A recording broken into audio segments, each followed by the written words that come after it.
le problème des fonds, c'est qu'ils sont pas forcément prêts ou plus prêts à utiliser une solution que tout le monde va utiliser.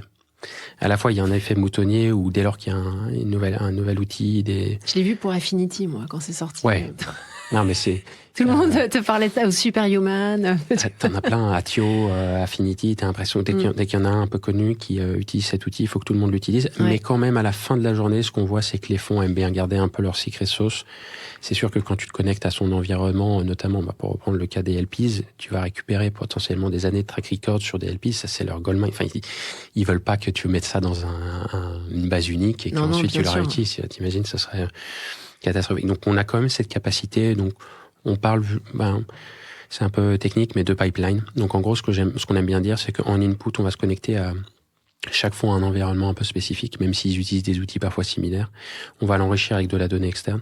Et ensuite, on va passer ça dans une moulinette. Et c'est à partir de ce moment-là qu'on va vraiment créer une information, un signal qui va être très spécifique à chaque fois.